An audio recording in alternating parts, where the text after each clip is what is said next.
First reading, a reading from the first letter of Paul to the Corinthians, chapter 2, verses 10 to 16.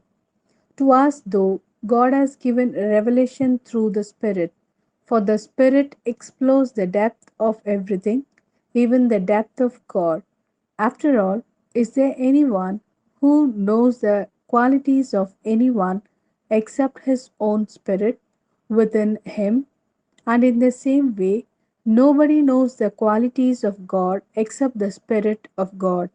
Now, the Spirit we have received is not the Spirit of the world, but God's own Spirit, so that we may understand the lavish gifts God has given us.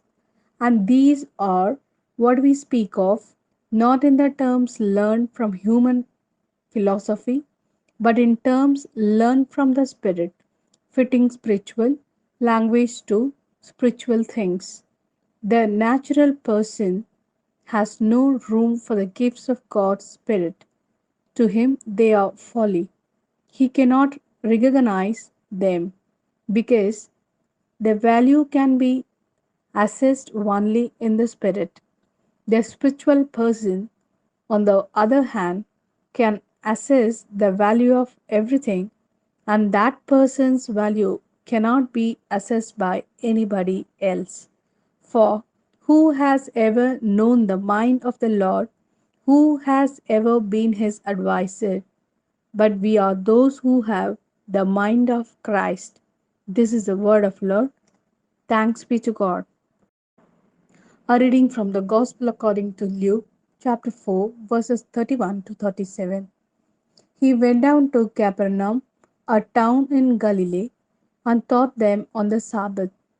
And his teaching made a deep impression on them because his word carried authority.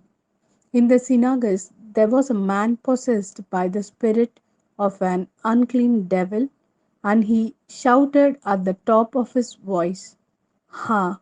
What do you want with us, Jesus of Nazareth? Have you come to destroy us? I know who you are, the Holy One of God." But Jesus rebuked it, saying, "Be quiet, come out of him." And the evil, throwing the man into the middle, went out of him without hurting him at all. Astonishment seized them, and they were all saying to one another, "What is it in his words? He gives orders to unclean spirit with authority and power, and they come out." And the news of him traveled all through the surrounding countryside.